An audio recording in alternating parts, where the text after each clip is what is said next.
The courtroom doors shattered open like a gunshot. Three men in leather and iron storming past bailiffs, chains rattling against polished marble, boots thundering toward the judge's bench. Behind them, 22 more. Wall of motorcycles idling outside like a cavalry at dawn. And at the center of it all, a woman in an orange prison jumpsuit, 70 years old, hands cuffed, head bowed, accused of stealing 47,000 from the school, where she'd mopped floor for 34 years. But the men storming that courtroom weren't there to watch her fall. They were there to burn the system down. This is the story of a woman who saved 3 boys.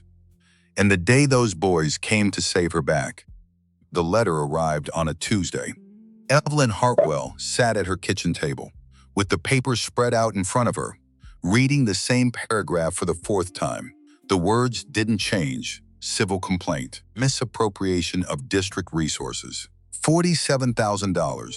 Her name printed in capital letters at the top of every page. She set the papers down, looked at her hands, calloused, scared across the knuckles, permanent crease of grime under her left thumbnail that no amount of scrubbing could fix. Those hands had unclogged every toilet in Lincoln Elementary for 34 years, rewired the cafeteria lights twice, patched the gymnasium roof with materials she bought herself, because the work order sat on someone's desk for 3 months. Now those same hands were accused of stealing. The kitchen smelled like yesterday's coffee. 3 chairs sat around the table, none of them matching. One was oak with a ladder back. She'd found it at a garage sale when Colt was 2. One was a metal folding chair, brought home from the school after they replaced the cafeteria furniture. The third was a black painted stool that Ranger had customized with flames when he was 15. Her brown Carhartt jacket hung on the hook by the door. Same one she'd worn for 20 years. Oil stains, paint splatters, a tear in the left sleeve she'd stitched 3 times. On the dresser in her bedroom, 2 photographs sat side by side. Daniel at 3, gap-toothed and grinning, taken 6 weeks before the meningitis. And a photo of 3 boys in mismatched clothes standing in front of a beaten-up Ford truck. Evelyn had ironed those shirts at 5 that morning because wrinkles bothered her. Picked up the phone, dialed. Colt answered on the 2nd ring. Evie. He was the only one who called her that Wyatt called her May. Ranger called her Mom. Colt had tried both when he was little and settled on Evie, which she secretly loved because her mother used to say her name exactly like that. Hey, Colt, you busy? I'm elbows deep in a transmission. What's wrong? Nothing's wrong, Evie. She rubbed her forehead. The district sent some paperwork over. It's probably nothing. What kind of paperwork? She looked at the pile on the table. $47,000. Purchase orders with her name typed at the bottom. Dates stretching back 2 decades. They're saying, I took some things from the school. The line went quiet. Took things, Colt said slowly. What things? Supplies, equipment. They've got a long list, Colt, but I didn't take anything. You know that, I know that. What exactly does the complaint say? It says misappropriation. That's the word they used. Who filed it? Pembroke. The new superintendent. Another pause. One who's been cutting the maintenance budget? That's him. How much are they claiming? Evelyn hesitated. 47,000. Colt didn't speak for a long time. When he did, his voice was different. Sharper. Don't talk to anyone. Don't sign anything. Don't answer calls from the district. Colt is just some. I'm coming. And I'm bringing the brothers. You don't need to. The line clicked. He was gone. Evelyn set the phone down and sat in the quiet. The kitchen light buzzed overhead. She'd been meaning to replace that ballast for months. She pulled her spiral notebook from the junk drawer, wrote, kitchen fluorescent ballast, place. Then she put the notebook back, sat down again. For the first time since she'd read the lawsuit, she felt afraid, not of losing. Evelyn had lost before. She lost Daniel. She lost her husband when he packed a bag and left without a note. She lost any chance at comfortable the morning. She heard a baby crying in an empty gymnasium and decided to pick him up. She was afraid of what this would do to the boys. 20 minutes later, Evelyn heard engines, not one, multiple. The deep, unmistakable rumble of Harley-Davidsons rolling down her street. She walked to the front window, pulled back the curtain. 5 bikes turned onto her block, then 10, then 15. They parked in formation along the curb. Engines cut one by one until the street fell silent. Colt swung off his bike first, 6'2", broad shoulders, beard trimmed close, leather vest with President patched across the back, and steel Brotherhood MC arched over it. He pulled off his helmet, looked at the house. Wyatt came next, leaner than Colt, same height, wearing a welding jacket over his vest, scars on his hands from years of working metal. Ranger was last, the youngest, 20 years old, but built like he'd been lifting engines since he was 12. Tattoos crawling up both arms, a sketchbook tucked into his back pocket. Behind them, 22 more bikers dismounted, men in their 30s and 40s. A few in their 50s, some had long hair, some had shaved heads. All of them wore the same patch, Steel Brotherhood MC. Evelyn opened the door before they knocked. Colt climbed the porch steps and stopped in front of her. "You should have called me first," he said. "I didn't want to worry you." Too late. He stepped inside. Watt and Ranger followed. The rest of the club stayed on the street, leaning against their bikes, arms crossed, watching the house like sentries. Evelyn closed the door, turned around. All 3 of her boys stood in the kitchen. Colt was reading the lawsuit, page by page, slow and methodical. Wyatt had opened the junk drawer and pulled out her notebooks. Ranger was photographing the papers with his phone. "Evie," Colt said without looking up. "These are specific. Dates, purchase order numbers, dollar amounts, I know. They're claiming you ordered supplies that never made it to the school. Everything I ordered went into that building. Every bolt, every can of paint." Wyatt looked up from the notebooks. "You kept records?" "I wrote down every repair I made, every supply I ordered, every light bulb I changed." Juliet almost smiled. "How many notebooks?" 34 years worth. In the hall closet, Colt set the lawsuit down, looked at her. "Who is Dixon Pembroke?" "Superintendent. Showed up about a year ago, and before that the old superintendent retired. Pembroke replaced her. What do you know about him?" "Not much. Wears press shirts. Talks smooth. Cut the maintenance budget his first month." Evelyn paused. "I mentioned to the principal that supplies were running low even though the budget kept going up." 2 weeks later, this showed up. Colt was quiet for a while. Then he said, "Tell me about the school." "All of it." Evelyn looked at her hands. "Where do you want me to start?" "The beginning." The parking lot was empty at 4:30 in the morning. 26 years ago, Evelyn pulled in and cut the engine on her old Ford, the one with the rusted bed and a heater that only worked on the driver's side. She sat for a moment, thermos in one hand, key ring in the other. She liked this part of the day. The stillness, the school, dark, just Evelyn, the building, and a list of things that needed doing.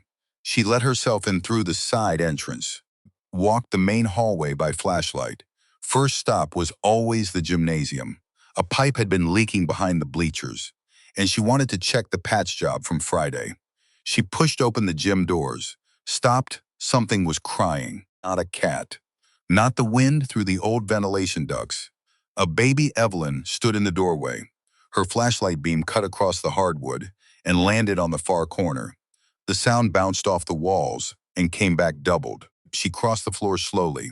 Her work boots echoed with every step. The crying got louder. A cardboard box, brown, about the size of a case of copy paper, a blanket inside, blue with yellow ducks, and a baby tiny, red-faced, screaming with everything he had. Evelyn knelt down. Her knees cracked against the floor.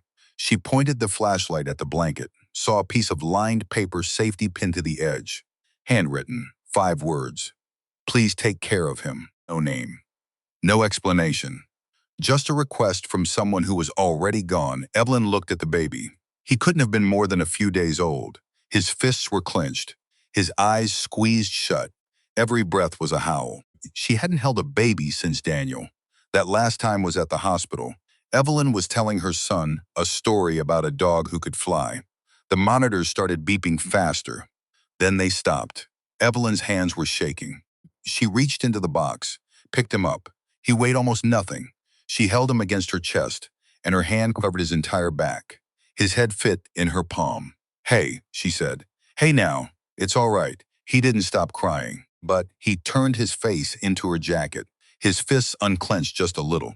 Evelyn stood in the dark gymnasium holding someone else's baby. She had no idea what to do, so she did the only thing she could think of. She kept talking. My name's Evelyn. I'm the janitor here. I fix things. That's what I do. So let's get you fixed up. All right?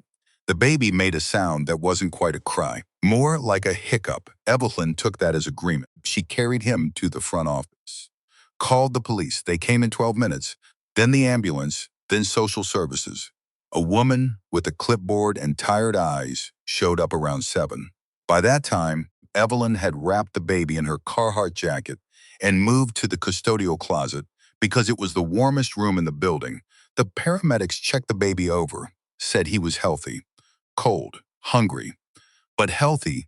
Will find placement, the caseworker told Evelyn. Give us a few days. Where's he going tonight? We have emergency foster options. I can take him now. Evelyn looked down. The baby had stopped crying 20 minutes earlier and fallen asleep against her chest. His breathing was so light, she kept checking to make sure. I've got a spare room, she said. The caseworker studied her. A 42-year-old janitor in a brown work jacket, holding a newborn in a custodial closet. Mrs. Hartwell, that's very generous. But we have procedures. I know you do. I'm just saying I've got a room. It was my son's. Something shifted in the caseworker's face. Your son? He passed. Long time ago, she looked at the baby, then back at Evelyn. A few days, she said. We'll have placement by Thursday. Thursday's fine. Thursday came and went. Evelyn's house on Birch Street had 2 bedrooms and a bathroom, with a window that didn't close all the way. The second bedroom still had the crib in it, the one with the mobile of wooden stars, Evelyn carved by hand, a stuffed bear on the mattress, a stack of picture books on the shelf. She hadn't opened that door since the funeral. Didn't plan to. The night she brought the baby home, she opened it, stood in the doorway for a long time. Then she cleaned the crib, washed the sheets, laid the baby down. He slept for 2 hours. Then he woke up screaming. Evelyn fed him formula from a bottle the caseworker had given her, burped him, changed him, walked him back and forth across the small room until he settled. An hour and a half later, he was screaming again. She did it all over. By dawn, she'd slept 40 minutes. She had formula on her shirt and a crick in her neck from the rocking chair. She stood in the kitchen making coffee, realized it was the first morning in a long time that she hadn't woken up dreading the day. The few days turned into a week. The week turned into 2. The caseworker called with updates that weren't updates. Emergency placements were full. Foster families had waiting lists. Was Evelyn managing? Did she need supplies? Evelyn needed everything. She didn't say so. She went to the dollar store and bought diapers, bottles, burp cloths, a plastic tub to bathe him in. The principal, a woman who'd known Evelyn since she started, let her bring the baby to work. She didn't put it in writing. She just said, use the back office. Keep the door shut if the board comes through. Evelyn set up a corner of the custodial closet with a blanket and a car seat she bought at a thrift store for $6. She mopped the hallways with the baby sleeping 10 feet away. When he cried, she picked him up, shifted him onto her hip, kept working one-handed. The teachers noticed. Of course they did. The second-grade teacher brought a bag of her daughter's old baby clothes. The music teacher dropped off a box of formula. The lunch cook started making an extra plate and leaving it on the counter in the custodial closet without saying a word. Nobody asked Evelyn for a long-term plan. Nobody told her she was in over her head. They just watched a woman who had been moving through her days with nothing behind her eyes suddenly come back to something. She named the baby colt after her grandfather, a mechanic in Virginia who raised 4 kids on a salary that barely covered rent and never once complained about it. When Evelyn was 10 and getting picked on for wearing the same shoes every day, he sat her down and said, "You're enough, Evelyn. Don't let anyone tell you different." Evelyn figured if this baby was going to carry anyone's name, it should be his. 4 months in, the caseworker called one last time. Mrs. Hartwell, we still don't have placement. No one has come forward. I have to be honest with you. The chances of a newborn abandonment case resolving with a biological family reunion at this point are very low. What happens to him? He goes into the foster system. Evelyn was quiet for a moment. What if I keep him? You'd have to petition for custody. There would be a hearing. Background check. Home visits? How do I start? Hearing was 3 weeks later. Evelyn sat in the courtroom in the one dress she owned, navy blue, thrift store find, hung a little loose across the shoulders, polished her work boots the night before with a rag and cooking oil because she didn't have shoe polish. The judge looked at the file, then at Evelyn. Mrs. Hartwell, you're asking this court to grant you permanent custody of an infant. Yes, ma'am. You work as a custodian? Yes, ma'am. And you're proposing to raise this child alone? Yes, ma'am. Mrs. Hartwell, have you considered the financial requirements? Medical costs, schooling, the basic necessities of raising a child from infancy? Evelyn sat up straight. The dress didn't fit. But she filled it with everything she had. Your Honor, I know what I am. I mop floors and I fix pipes. I don't make a lot of money. But that baby was left on my floor, in my building. I've been feeding him and changing him and sitting up with him every night for 4 months. Nobody else came forward. Not one person, she paused. He needs someone. I'm here. The caseworker took the stand. In 4 months, we have not received a single inquiry about this child. No biological family has come forward. Mrs. Hartwell has been his sole caregiver since the night he was found. The child is healthy, gaining weight, meeting all developmental milestones, and in your professional assessment, she's the most attentive caregiver I've worked with in my time doing this. The judge granted temporary custody that afternoon. Full custody came 6 months later, after 3 home visits and a background check that came back spotless. Because Evelyn Hartwell had never broken a law in her life. She walked out of the courthouse carrying Colt in one arm and a folder of legal papers in the other. A woman from the clerk's office held the door for her. You've got a good heart, Mrs. Hartwell, she said. Evelyn looked at Colt. He was chewing on the collar of her jacket. He needs someone, she said. That's all it is. Wyatt's mother was a woman named Lorraine Hayes. She worked double shifts at the town diner, breakfast through close. 6 days a week. She had dark circles under her eyes and rough hands from the dish pit. Every morning she walked Wyatt to school in clean clothes with his hair combed neat. Wyatt was 5, quiet, small for his age. He sat in the back of the first grade classroom and didn't raise his hand because his reading wasn't perfect. And some of the kids laughed. Every afternoon at 3:15, when the bell rang and the hallways cleared, Wyatt appeared at Evelyn's custodial closet. He just showed up and sat on the overturned bucket by the door. Mrs. Hartwell, do you have crackers? Evelyn always had crackers. She started keeping a box of saltines in the closet after the second time he came. She'd hand him a few, and he'd eat them one at a time while working through his homework. What's 7 plus 8? He'd ask. What do you think it is? He'd count on his fingers. 15, there you go.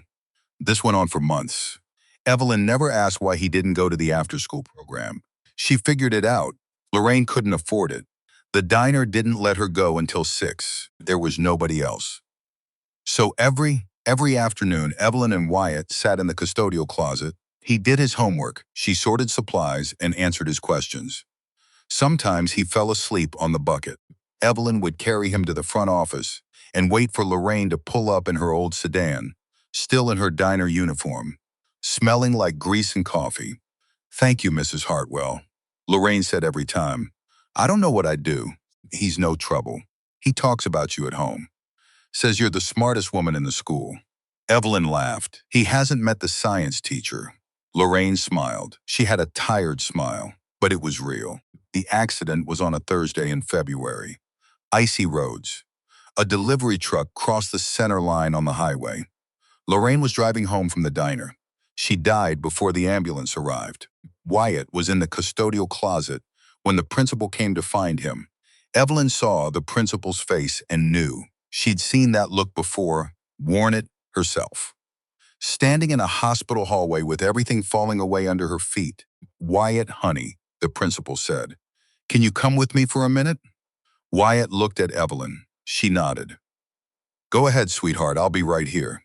They told him in the principal's office. Evelyn stood outside the door and heard him start crying. Not loud. Quiet, the kind that doesn't have words yet. She waited. After 20 minutes, the principal came out. Social services is on the way.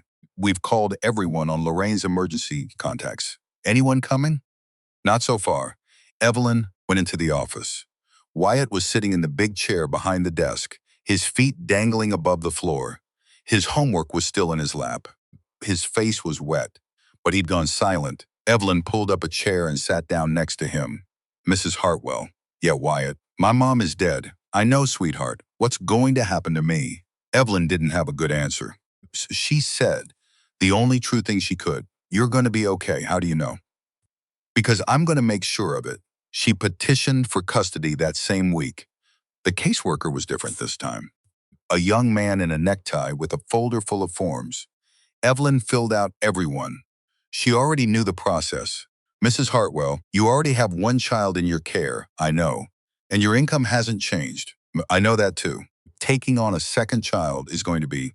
He's been coming to my closet every afternoon for months. He eats crackers and does his homework and falls asleep on a bucket. His mother just died, and nobody came to get him. I'm not asking you if it's practical. I'm asking you to let me take him home. The caseworker looked at Evelyn for a long time. Then he started filling out the paperwork. Colt was 2 when Wyatt moved in. Evelyn shifted Colt's things to her bedroom and gave Wyatt his own room. Colt fussed for one night, then stopped because Colt adjusted to everything. Wyatt was harder. He didn't talk for the first week. He sat at the table and stared at his plate. Evelyn made him scrambled eggs and toast every morning because he told her that's what his mother used to make. On the 8th day, Evelyn came downstairs and found Wyatt standing at the stove. What are you doing? She asked. Making eggs. He cracked one into the pan. You do them wrong. Mom always added milk. Evelyn watched a 5-year-old teach her how to scramble eggs. They sat at the table together, Wyatt in the metal folding chair, and ate breakfast in silence. It was the first full meal he'd eaten since Lorraine died. Then came Ranger. Colt was 4 and Wyatt was 7 when Evelyn found him. She was mopping the first floor hallway at 6 in the morning, heard something from the basement. Not a pipe, not a rat, something heavier. She opened the basement door, went down with her flashlight. Behind the old boiler, tucked between the wall and a stack of dusk, a boy was curled up on the concrete floor. He was 8, wearing long sleeves in the middle of June. Hey there, Evelyn said. She crouched down. My name's Evelyn. I'm the janitor. Are you hurt? He shook his head. Are you hungry? He didn't answer, but his eyes moved to the thermos in her hand. I've got coffee in here, but that's probably not your speed. How about I go upstairs and get you something to eat? He stared at her. The look in his eyes wasn't fear. It was something past fear. A child who had stopped expecting anything good. I'll be right back, Evelyn said. I promise. She went upstairs, heated soup on the hot plate in her closet, grabbed a blanket from the lost and found, brought both down to the basement. He was still there, hadn't moved. Evelyn set the soup beside him and draped the blanket over his shoulders. Then she sat on the floor a few feet away, waited. He picked up the soup after a while and drank it slowly. What's your name? Evelyn asked. No answer. That's okay. You don't have to tell me. He finished the soup, set the can down, pulled the blanket tighter. Then he closed his eyes. Evelyn called the police. They identified him as Ranger, 8 years old, in a foster placement 2 miles from the school. When the officers asked to see his arms, he pulled up his sleeves. Evelyn stepped out to give him privacy. The look on the officer's face when he came back said everything. The foster parents were arrested that afternoon. Ranger went into emergency placement with a new family. Evelyn went home, sat at her kitchen table, didn't touch her dinner. 3 days later, the caseworker called. The emergency placement isn't working. He won't speak. He won't eat. He keeps asking for the janitor.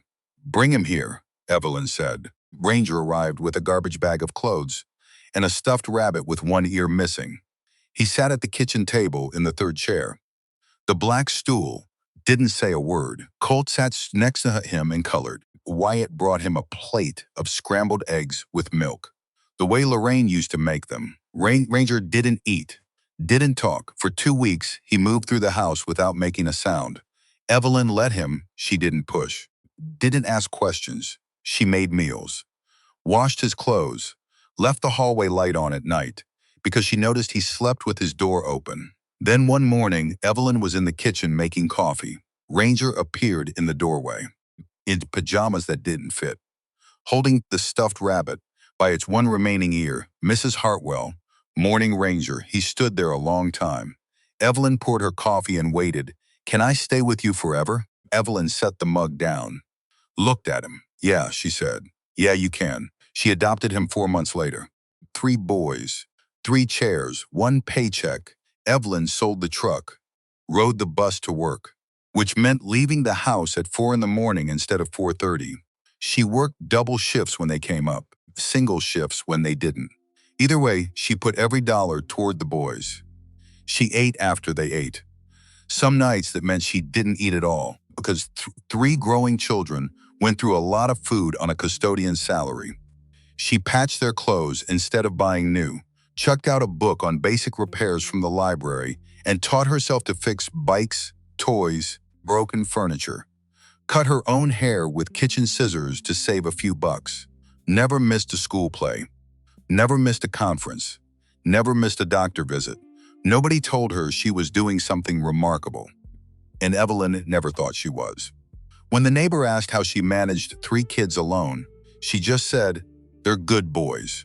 Like they were doing her the favor. Back in the kitchen, present day, Colt looked up from the lawsuit. Evie, Peach, some of these purchase orders. The front door opened. All 3 of them turned. A biker stood in the doorway. Tall, gray beard, leather vest with Sergeant 8 arms, patched on the back. Colt. We're set up. Colt nodded. Looked at Evelyn. Come out. She followed him to the porch. Stopped. Her entire front yard had been transformed. 22 bikers had unloaded folding tables from their saddlebags, set them up in rows. Laptops open, notebooks out, phones charging off portable batteries. Someone had strung work lights between the porch and the nearest tree. Looked like a military command center. Except everyone was wearing leather and denim. Colt walked down the steps. Listen up. Every biker turned. Evie raised me. Raised Wyatt. Raised Ranger. She did it on $12 an hour and never asked anyone for help. Now the district's trying to bury her with a bullshit lawsuit. $47,000 they're saying she stole. He held up the papers. She didn't steal a damn thing. Someone's setting her up. And we're gonna prove it. A biker in the back raised his hand. What do you need? Colt looked at Wyatt. Wyatt stepped forward. We need witnesses. Anyone Evie helped over the years. Neighbors, parents, teachers. Anyone who'll go on record. He looked at Ranger. Ranger pulled out his phone. I'm documenting the school, photographing every repair that was completed on paper, but never actually done. You need visual proof the money didn't go where it was supposed to. Colt pointed at the sergeant-at-arms. Kane, you're on research. I want everything on Dixon Pembroke, where he worked before. Any complaints? Any history of this kind of thing? Kane nodded. On it, Colt turned back to the group. We've got one shot at this. Evie can't afford a lawyer. We're going to have to build the case ourselves. That means nights, weekends, whatever it takes. He paused. Anyone got a problem with that silence? Then a biker in the front row stood up. I was in her 6th grade class. She stayed after school every day for 2 months teaching me to read. I'm in. Another one stood. She fixed my mom's porch railing for free. I'm in. One by one, they stood. All 22 of them. Colt looked at Evelyn. We're not letting this happen. Evelyn's throat tightened. She looked at her boys. At the men who'd shown up without being asked. I don't know what to say. Wyatt put his hand on her shoulder. You don't have to say anything, Ma. You've been saying it for 26 years. Ranger stepped up beside her. Didn't say a word. Just stood there, the way he always did. Colt walked back to the porch. Held up the lawsuit one more time. They want to fight? Let's give them one. The engine started, not leaving, just revving. A sound like thunder rolling through the quiet street. And for the first time since the letter arrived, Evelyn Hartwell smiled. The next morning, Colt was at Evelyn's door before sunrise. He brought coffee, 2 thermoses, black. The way they both liked it, Evelyn was already awake. She'd been up since 3, couldn't sleep.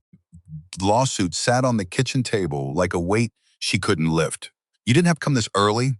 She said, Colt, pour coffee into 2 mugs. Yeah, I did. He sat down. You said you kept records, notebooks. In the hall closet? Show me. Evelyn walked to the hallway, opened the closet door, reached up to the top shelf, started pulling down spiral notebooks, 1, 5, 10, 20. They kept coming. Colt stood behind her, watching the pile grow on the floor. Each notebook had a date written on the cover in Evelyn's neat block handwriting. January 1991, June 1991, July 1991, December 1991, on and on. 34 years of daily entries.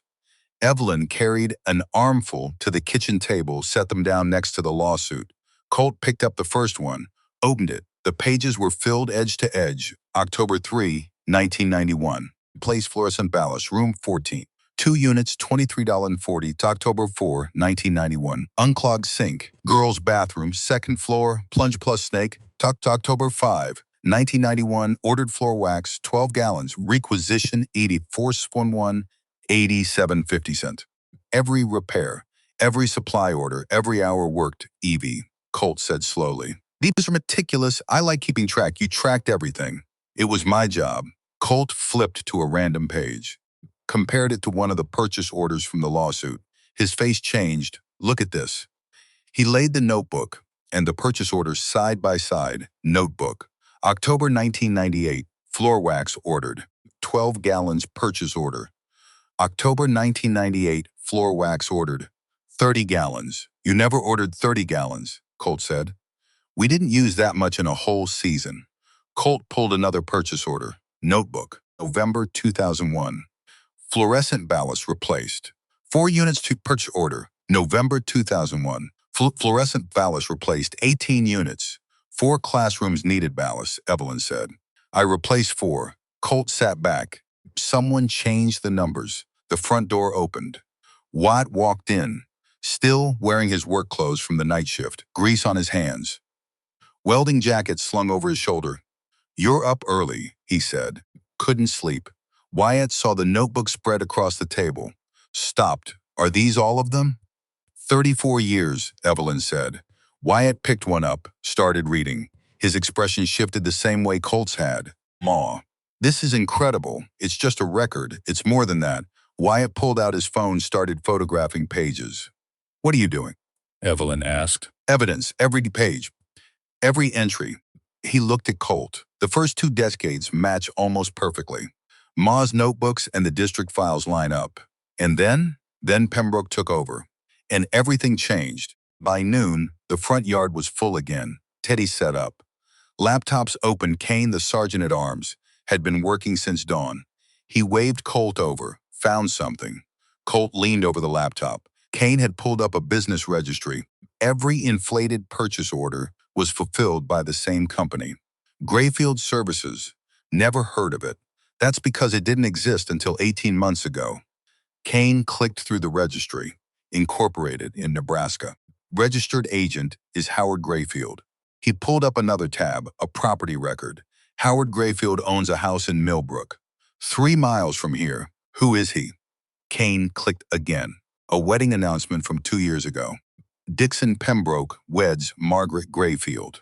Sister of Howard Grayfield. Colt went still. Pembroke's brother-in-law gets better. Kane pulled up a spreadsheet. I traced every order that went through Grayfield. Cross-referenced them with market prices. He pointed at the numbers. A case of floor wax that should cost $40. Grayfield charged $120. Light fixtures that retail for $15, they billed $50, multiplied across 3 years of orders. How much? $340,000. The air left the yard. Every biker stopped what they were doing. Colt stared at the screen. He inflated the orders, routed them through his brother-in-law's company. And when Evie noticed the supply numbers weren't adding up and said something to the principal, he needed her quiet. Wyatt finished, so he filed a lawsuit, accusing her of the exact thing he was doing. Ranger appeared from the garage, hands covered in ink from the printer. I've got more. He laid out a stack of printed articles. News, public records, court documents, all tagged with Dixon Pembroke's name. He's done this before. Colt picked up the first article. Superintendent in Colorado resigns. Amid financial inquiry the second. Iowa School Board investigates missing maintenance funds. He was forced out in Colorado, Ranger said. Moved to Iowa. Same thing happened. Then he came here, and nobody checked his background? They did. He was never formally charged. Just resigned before investigations finished. Wyatt slammed his fist on the table. He's a professional. Colt looked at the notebooks. The lawsuit, the shell company, we need to prove it. All of it. In a way that holds up, Kane nodded. I'll keep digging. See if there's a paper trail connecting Pembroke to Grayfield transactions. Ranger held up his camera. I'm going to the school. Document everything. Be careful, Colt said. If Pembroke finds out, he won't. That afternoon, Wyatt found Evelyn in the kitchen. She was washing dishes, hands moving on autopilot. Ma, she didn't turn around. I'm fine. You're not. Wyatt walked over, opened the drawer beside the sink, pulled out a pill bottle. Evelyn went still. How long? Wyatt asked. A few months. How many episodes? She didn't answer. Ma? 4. Maybe 5. Wyatt's jaw tightened. He'd worked construction sites long enough to recognize the signs: chest pain, shortness of breath, the way someone gripped a railing a little too hard. When was the first one? Evelyn set down the dish. The day the letter came. Wyatt closed his eyes. You've been having chest pain since the lawsuit started and you didn't tell us. You boys had enough going on. That's not how this works. He pulled out his phone, dialed. What are you doing? Calling Dr. Morrison. You're getting checked out. Today, Wyatt, no arguments. Evelyn turned to face him, saw the look in his eyes. The same look she'd given him 1,000 when he tried to skip a doctor's appointment or ignore a fever. She sighed. Fine. 2 hours later, they were sitting in Dr. Morrison's office. Evelyn on the exam table, Wyatt in the chair beside her. Dr. Morrison was a woman in her 50s. She'd been Evelyn's doctor for 20 years. Delivered Colt when the emergency room was full, and Evelyn showed up in labor. She listened to Evelyn's heart, checked her blood pressure, ran an EKG. When the results came back, she sat down, looked at Evelyn over her glasses. Mild angina. What does that mean? Wyatt asked. It means the blood flow to your heart is restricted. Not severely, but enough to cause pain during stress. Can you fix it? We can manage it. Medication, lifestyle changes, reduced stress.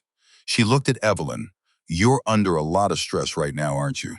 Evelyn nodded. Dr. Morrison wrote a prescription. Take this twice a day. No exceptions. And I want you back here in 2 weeks for a follow-up. She handed the paper to Wyatt. Make sure she takes it, I will. On the way home, Wyatt stopped at the pharmacy, came out with the medication and a 7-day pill organizer, the kind with compartments for each day of the week. Evelyn looked at it. Where did you get that? I bought it last week. You bought it before we even went to the doctor. I had a feeling. He pulled into the driveway, turned off the engine, looked at her. Our lives started because you worried about us. Every single day. You made sure we ate, slept, stayed healthy. He paused. So you don't get to tell us not to worry about you. That's not how this works. You taught us better than that. Evelyn's eyes burned. She reached over, took his hand. When did you get so smart? I had a good teacher. That night, Ranger went to the school. He had a key, worked as a part-time custodian on weekends to help pay for his tattoo apprenticeship. Nobody questioned why he was there. He walked the hallways with his camera, started on the first floor. The paint was peeling in long strips.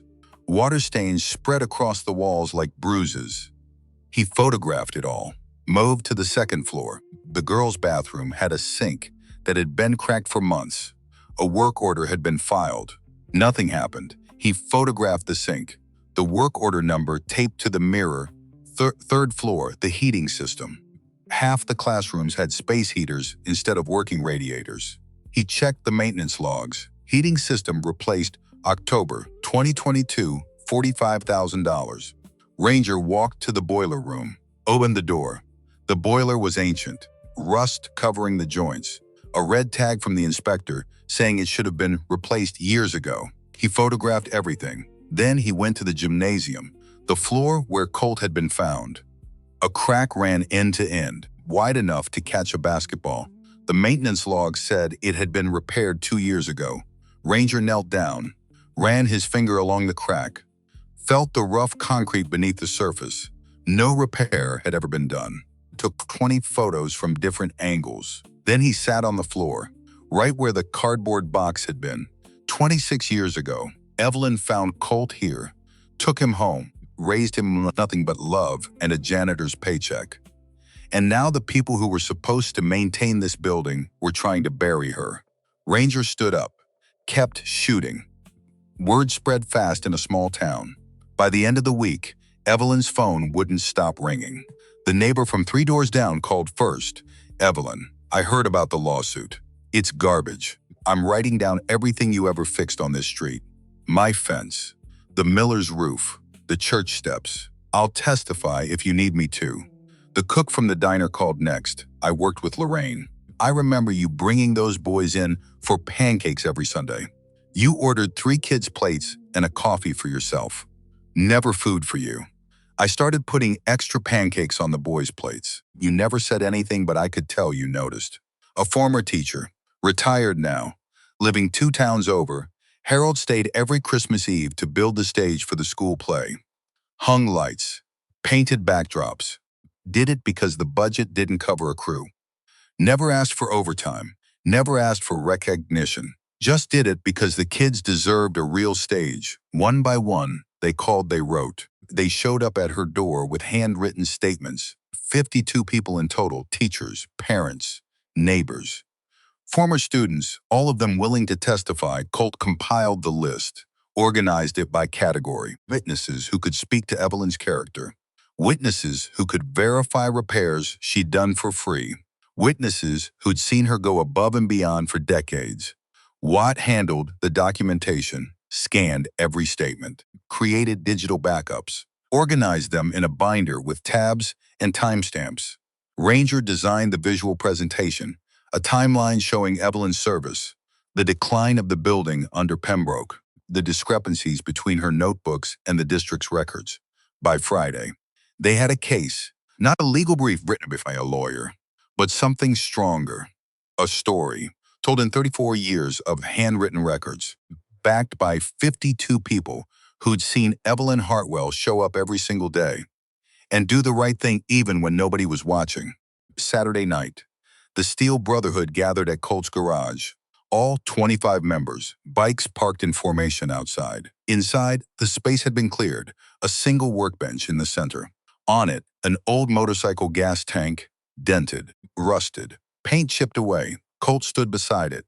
This tank came off Evie's bike. She sold it 20 years ago to pay for Wyatt's emergency room visit. Broken arm. She didn't have insurance, didn't have savings.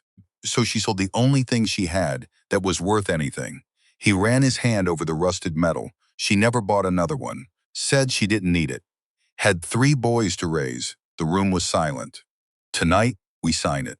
Every one of us. Our names. Our pledge. That we stand with her. No matter what happens in that courtroom. Kane stepped forward first, pulled out a paint pen, wrote his name across the tank in bold letters, then his call sign, Sergeant at Arms. Steel Brotherhood. See, one by one, they came forward. 25 names, 25 pledges. When it was done, Colt picked up the tank, carried it outside. The brothers followed. They walked to Evelyn's house, knocked on the door. Evelyn answered, saw all of them standing on her porch. The tank in Colt's hands. "What's this?" she asked. Colt held it out. 25 brothers. "One family, we're riding with you. All the way to the end." Evelyn looked at the names. Her throat closed. "I don't know what to say." Wyatt stepped forward. "You don't have to say anything, Ma." Ranger was beside him, silent as always, but his hand was on Evelyn's shoulder. She pulled all 3 of them close, held on. Behind them, 22 bikers stood in formations. Not saying a word, just there the way family is. That night, after the brothers left, Evelyn sat at the kitchen table. Colt, Wyatt, and Ranger with her, the gas tank in the center of the table. 25 names glowing under the kitchen light. Evelyn traced her fingers over the signatures. I need to tell you boys something I've never said. They looked at her. She took a breath. When Daniel died, I wanted to die too. Her voice cracked. I couldn't see a reason to keep going. Every morning I woke up, and the weight of it was so heavy I could barely stand. Colt reached for her hand. She held it tight. Then I found you in that box, Colt.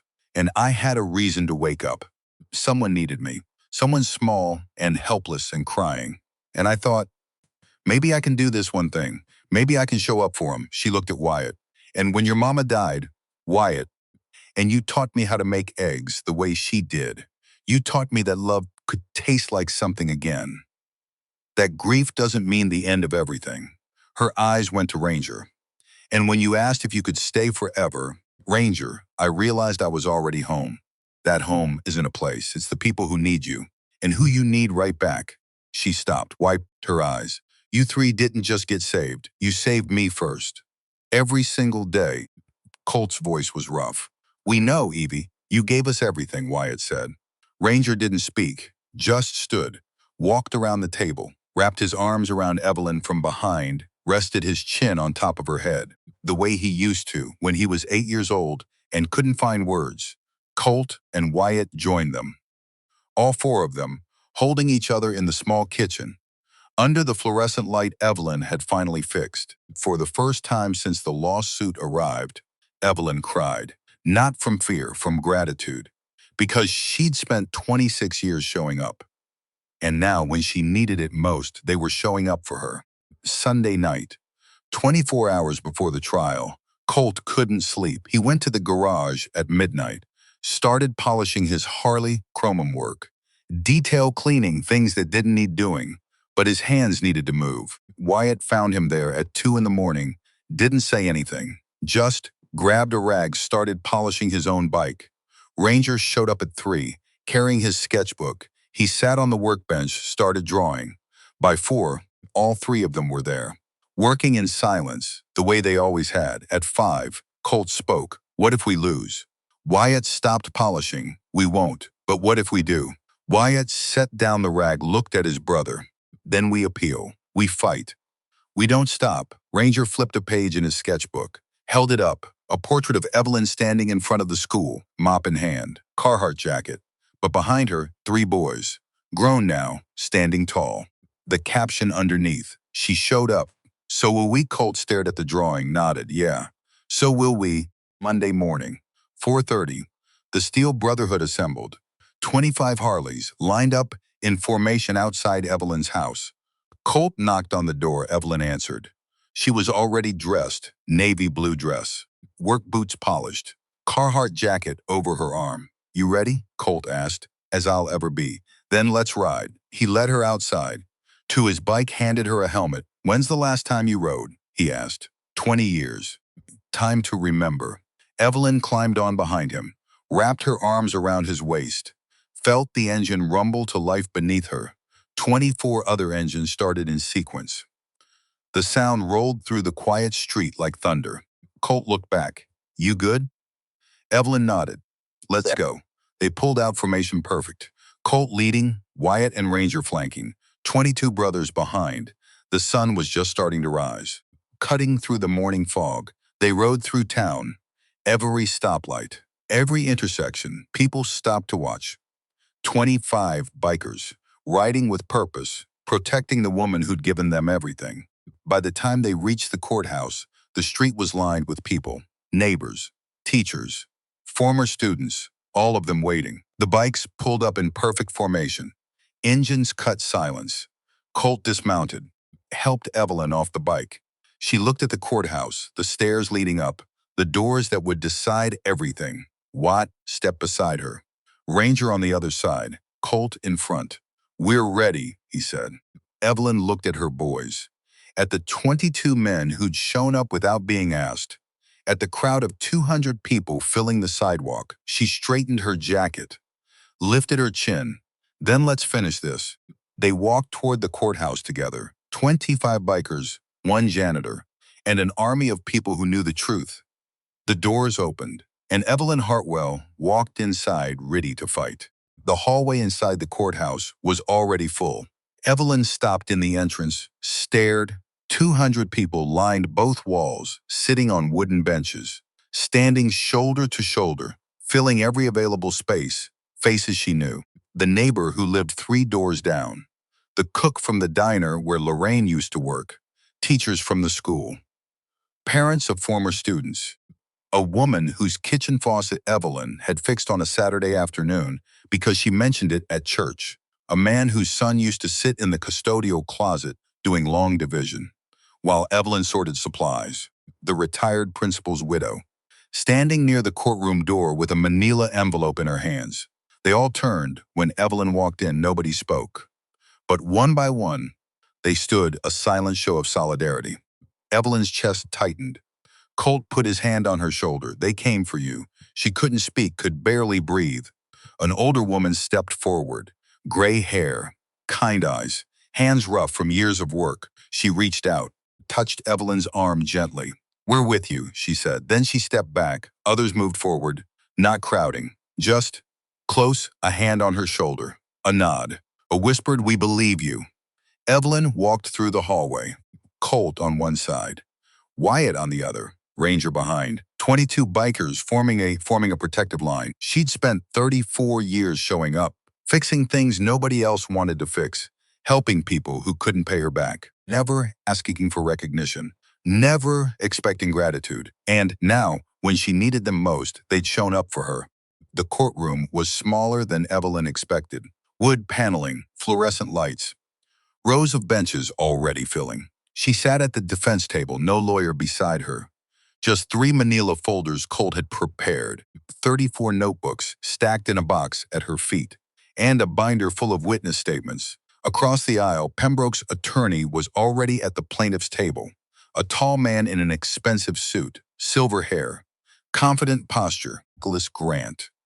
According to the paperwork, Pembroke sat next to him, pressed shirt, hands folded, looking straight ahead. He didn't look at Evelyn, not once. The bailiff entered. All rise, everyone stood. The judge walked in, a woman in her early 60s. Gray hair pulled back, reading glasses on a chain around her neck. Judge Patricia Holbrook. She'd been on the bench for 20 years, known for being fair, thorough, no nonsense. She settled into her chair, opened the file in front of her. "This is a civil complaint filed by Lincoln School District against Evelyn Hartwell, alleging misappropriation of district resources. Counsel, are both parties ready?" "Ready, Your Honor," Grant said smoothly. Evelyn stood. "I'm ready, Your Honor." Judge Holbrook looked at her over her glasses. "Mrs. Hartwell, I see you're representing yourself." "Yes, ma'am." "Do you understand the complexities of defending yourself in a civil case?" "I understand I can't afford a lawyer. And I understand I didn't do what they're accusing me of." The judge studied her for a moment. "Very well. Mr. Grant, you may proceed." Nicholas Grant stood, buttoned his jacket, walked to the center of the courtroom. "Your Honor, this case is straightforward. The evidence will show that over a period of 34 years, the defense systematically misappropriated school district resources for personal use." He gestured to a stack of documents, purchase orders, requisition forms, supply logs, all bearing Mrs. Hartwell's signature, all documenting materials that were ordered but never accounted for. He picked up a paper, October 1998. 30 gallons of floor wax ordered. Value, $212. The school used 12 gallons that year. Where did the other 18 go? Another paper, November 2001. 18 fluorescent ballasts. Value, $403. Maintenance records show only 4 classrooms received new ballasts. Where are the other 14? He walked along the jury box, even though there was no jury, just the judge. But Grant was performing. This is not a case of a single lapse in judgment. This is a pattern, systematic misuse of public resources by a trusted employee who exploited her access to school property for personal gain. He turned to face Evelyn, $47,000, over 3 decades. Small amounts at first, then larger. The defendant assumed no one was paying attention, that no one would notice. He paused for effect. But someone did notice, and now Mrs. Hartwell must answer for her actions. Grant sat down. The courtroom was silent. Judge Holbrook made a note. "Mrs. Hartwell, Do you wish to make an opening statement? Evelyn stood. Her hands were shaking. She gripped the edge of the table. Your Honor, I worked at Lincoln Elementary for 34 years, mopped floors, fixed pipes, replaced light bulbs. I earned $12 an hour, and I was proud to do it. Her voice was quiet but steady. I didn't steal anything. Every supply I ordered went into that building. Every repair I made was documented. I kept records, notebooks. 34 years of them, she gestured to the box at her feet. They're all here, and they'll show you the truth. She sat down. Judge Holbrook nodded. Mr. Grant, call your first witness. Grant called the district accountant to the stand. A man in his 40s, thinning hair, nervous energy. He was sworn in. Grant approached. Mr. Palmer, you've reviewed the purchase orders in question? I have. And these orders span approximately 2 decades? That's correct. During that time, were these orders approved by anyone other than Mrs. Hartwell? Palmer hesitated. The orders were submitted under Mrs. Hartwell's name. That's not what I asked. Were they reviewed or approved by a supervisor, a principal, a district administrator? Standard procedure would require administrative approval. Yes or no, Mr. Palmer? Were these specific orders approved by anyone other than Mrs. Hartwell? I would have to check the individual files. Grant smiled. No further questions. Judge Holbrook looked at Evelyn. Mrs. Hartwell, do you wish to cross-examine? Evelyn stood, walked to the witness stand. She'd never done this before, had no idea what she was doing. But she knew the truth, Mr. Palmer. You said standard procedure requires administrative approval. That's correct. I have that approval? I'm not certain. Evelyn pulled a paper from her folder, handed it to Palmer. This is a letter from Principal Richard Matthews, written 24 years ago. It authorizes me to use school facilities and resources for personal purposes during non-school hours. Is that administrative approval? Palmer read the letter. His face changed. Yes, this would constitute approval. So the statement that I acted without authorization isn't accurate. Based on this letter? No, it's not. Evelyn took the letter back, handed it to the judge. No further questions. She sat down. Colt gave her a small nod. Wyatt's hand squeezed her shoulder. Ranger didn't move, but she felt his presence behind her hollowed, steady. Your Honor, Evelyn said, I'd like to call a witness. Proceed. Gabriel Hartwell. Colt stood, walked to the witness stand, 6'2" in a leather vest and boots. The bailiff swore him in. Grant's eyebrows went up. Probably wasn't expecting a biker. Evelyn stood. Mr. Hartwell, what's your relationship to me? You're my mother. How did I become your mother? Colt looked at the judge. 26 years ago, she found me in a cardboard box in the gymnasium at Lincoln Elementary. I was 3 days old. Someone left me there with a note that said, please take care of him. She did. The courtroom went still. She took me home, fed me, changed me, sat up with me every night. Then she petitioned the court for custody, and she raised me on a janitor's salary. Evelyn pulled out the notebooks. Mr. Hartwell, what are these? Your work records. Every repair you made. Every supply you ordered. 34 years of daily entries. Have you reviewed them? I have. All of them. What did you find?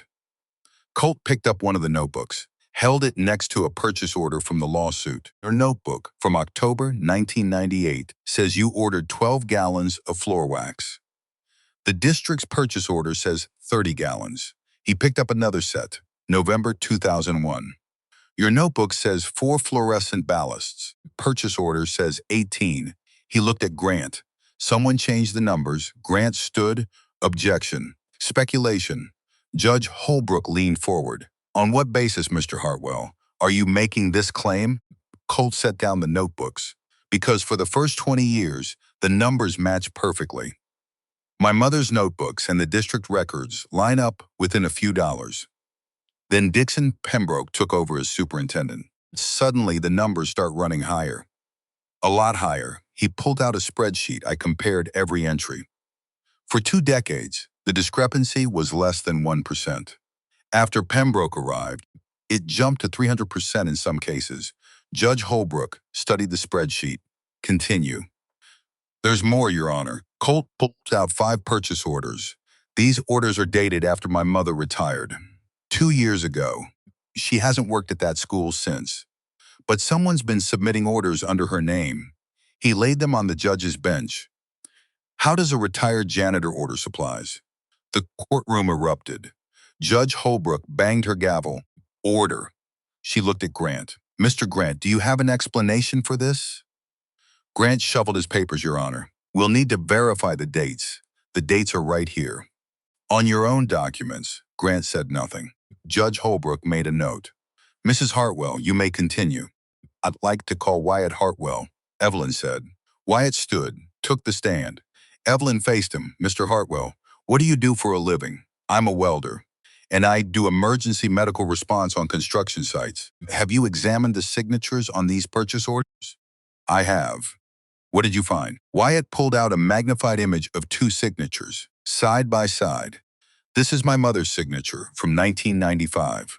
This is a signature on a purchase order.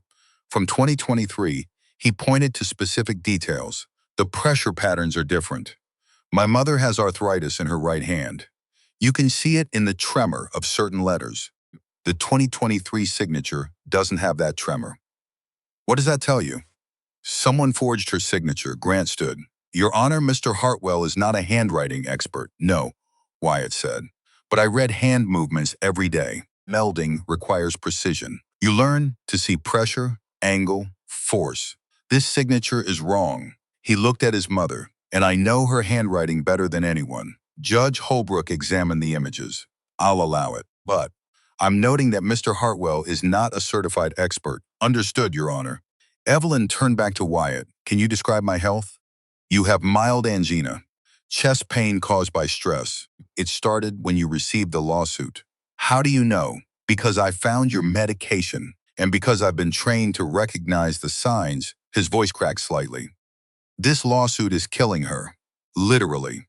The stress, fear, and she's been hiding it from us because she didn't want us to worry. He looked at Grant. You're not just accusing her of theft. You're destroying her health. For something she didn't do. I call Ranger Hartwell, Evelyn said. Ranger stood, walked to the stand. Kakie, as always. Evelyn handed him a laptop. Mr. Hartwell, what do you do? I'm a tattoo artist, and I work part-time as a custodian at Lincoln Elementary. Have you documented the condition of the school? I have. Ranger opened the laptop, pulled up a slideshow. This is the main hallway. Paint peeling. Water stains on the walls. According to maintenance records, this hallway was repainted in 2021. Budget, $15,000. He showed the photo. The hallway was a wreck. This is the girls' bathroom on the second floor. Cracked sink. Work order filed 6 months ago. According to the budget, bathroom fixtures were replaced in 2022. $22,000. Another photo. The sink was still cracked. This is the heating system. Half the classrooms use space heaters. Boiler is 40 years old. But the maintenance log says the heating system was replaced in October 2022. $45,000. He showed a photo of the boiler rusted. Tagged by an inspector as unsafe. This is the gymnasium floor. The image appeared on screen. A crack running end to end. This crack was repaired in 2020. $38,000 allocated. Ranger zoomed in. The crack was untouched. No repair had ever been done. Where did $340,000 go, Your Honor? Because it didn't go into this building. The courtroom was silent. Judge Holbrook stared at the screen. Mr. Hartwell, how did you access these maintenance logs? They're public record.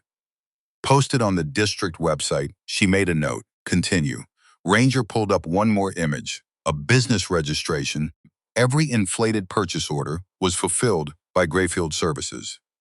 A company that didn't exist until 18 months ago. He clicked. The owner is Howard Grayfield. Another click. A wedding announcement. Howard Grayfield is the brother-in-law of Dixon Pembroke. The courtroom exploded. Judge Holbrook's gavel came down hard. Order. She looked at Grant. Mr. Grant, are you aware of this connection? Grant's face was white. Your Honor, we were not informed. Not informed? Or turned to Ranger. Mr. Hartwell, do you have documentation of this? Yes, ma'am. He handed her a folder, business registrations, wedding announcements. Financial records showing payments from the district to Grayfield Services. All of it. Judge Holbrook read through every page. Her expression darkened. This court is going to take a 15-minute recess. When we return, I expect answers. She stood, all rise. Court resumed. Evelyn called her witnesses. One by one, they took the stand. The neighbor. I've known Evelyn Hartwell for 20 years. She fixed my fence, my porch railing. Never charged me a cent. She's the most honest person I know. A former student. Now a doctor. When I was in 3rd grade, I couldn't read. Mrs. Hartwell stayed after school every day for 2 months teaching me. She used picture books from her own home. I'm a surgeon now because of her. The retired teacher. Evelyn built the stage for our Christmas play every year. Volunteered, never asked for pay. Just said the kids deserved something nice. The diner cook. She brought 3 boys in for pancakes every Sunday. Ordered 3 kids' meals and a coffee. Never food for herself. I started sneaking extra pancakes onto the boys' plates. She noticed, never said anything, just smiled. The principal's widow. My husband wrote a letter authorizing Evelyn to use school resources 24 years ago because she was raising a baby she found abandoned in the building. He said it was the right thing to do. She held up the letter, yelled with age. But still legal, 12 witnesses in total, all saying the same thing. Evelyn Hartwell showed up. Every day. For 34 years and never asked for anything in return. Mrs. Hartwell, Judge Holbrook said, "Do you wish to make a statement?" Evelyn stood, walked to the witness stand. She wasn't sworn in. This wasn't testimony, just a chance to speak. She gripped the rail, looked at the judge. "Your Honor, I'm just a janitor. I mopped floors for 34 years. $12 an hour. I fixed pipes and changed light bulbs and patched roofs when nobody else would." Her voice was steady. "I found Colt in a cardboard box. Wyatt's mother died, and nobody came for him. Ranger was hiding in my basement with bruises on his arms." She paused. "You don't need money to raise children. You need to show up. Be there when they wake up, when they go to sleep, when they need help with homework or someone to sit with them in the dark." Her hands tightened on the rail. "I showed up every single day, and I didn't steal anything. Not one bolt, not one can of paint." The pain hit sharp, sudden, right in the center of her chest. Evelyn's breath caught. She gripped the rail harder. Her vision blurred at the edges. Wyatt saw it. Started to stand. Colt put a hand on his arm. Let her finish. Evelyn blinked, forced herself to breathe. Looked at the judge. "I gave everything I had. To those boys. To that school." Her voice cracked, and it was enough. She let go of the rail. Took one step. Her knees buckled. The courtroom erupted as Evelyn collapsed. Wyatt vaulted the barrier before the bailiff could move. Caught Evelyn before her head hit the floor. M.A. Colt was there a second later. Ranger right behind what checked her pulse. Breathing. Color. Years of emergency response kicking in. She's breathing. Pulse is rapid. He looked at Colt. "Call it in." Colt already had his phone out. Ambulance to county courthouse. Cardiac event. Female 68. Judge Holbrook was on her feet. Clear the courtroom. But nobody moved. 200 people frozen. Watching, Tenkers formed a circle around Evelyn, protecting her. Not letting anyone through except medical. Wyatt tilted her head back. Made sure her airway was clear. "Come on, Ma. Stay with me." Evelyn's eyes fluttered, opened. "Wyatt, I'm here. Don't talk. Ambulance is coming. Did I finish?" "Yeah, Ma. You finished." Sirens outside. Paramedics rushed in. Wyatt gave them her vitals. Medical history. Current medications. They loaded her onto a stretcher. Colt grabbed his keys. "We're following." Ranger was already moving toward the door. The paramedics wheeled Evelyn out. The courtroom remained silent. Grant stood frozen at his table. Pembroke had gone pale. Judge Holbrook looked at both of them. Her expression was ice. "We're adjourning for 24 hours. When we reconvene, I expect full cooperation from both parties." She banged the gavel. "This court is in recess." St. Mary's Hospital. Emergency room. Colt, Wyatt, and Ranger sat in the waiting area. Hadn't moved in 3 hours. 22 brothers filled the hallway waiting. A doctor finally came out. Family of Evelyn Hartwell. All 3 stood. "We're her sons." The doctor smiled slightly. "She's stable." The episode was mild. We're keeping her overnight for observation. But she's going to be fine. Wyatt's shoulders sagged. Can we see her? One at a time. Room 314, Colt went first. Evelyn was awake, propped up on pillows, IV in her arm, heart monitor beeping steadily. She looked small in the hospital bed. Hey, Evie? Hey, Colt. He sat in the chair beside her. You scared us. I'm sorry. Don't be. You did what you had to do. She reached for his hand. Did we win? Don't know yet. Judge adjourned until tomorrow. Tomorrow? Yeah. You're watching on video link from here. Evelyn closed her eyes. I wanted to be there. You will be. Just from a hospital bed, he squeezed her hand. Rest. We'll handle the rest. Next morning, courtroom packed again. But this time, a video screen was set up at the defense table. Evelyn's face appeared from her hospital bed, still in her gown, but awake. Alert. Judge Holbrook entered. All rise. Everyone stood. The judge sat, looked at the video screen. Mrs. Hartwell, how are you feeling? Better, Your Honor. Ready to hear your decision. Judge Holbrook opened her file. After reviewing all evidence presented, I am dismissing this complaint with prejudice. The courtroom erupted. The judge's gavel came down. Furthermore, I am ordering an immediate and independent audit of Lincoln School District's maintenance accounts for the past 3 fiscal years. She looked directly at Pembroke. This court takes very seriously any evidence of financial misconduct involving public funds. All purchase orders, vendor contracts, and payment records are to be preserved and made available to auditors within 14 days. Pembroke's lawyer tried to stand, Your Honor. I'm not finished. The evidence presented suggests systematic fraud. I am referring this matter to the county prosecutor's office for criminal investigation. She closed the file. Mrs. Hartwell, you are free to go. With the court's apologies for what you've endured, on the video screen, Evelyn was crying. Colt stood. Thank you, Your Honor. Judge Holbrook looked at him, at Wyatt. At Ranger, Mother is lucky to have you. No, ma'am, Colt said. We're lucky to have her. Lincoln Elementary. Renovation complete. Fresh paint. New floors.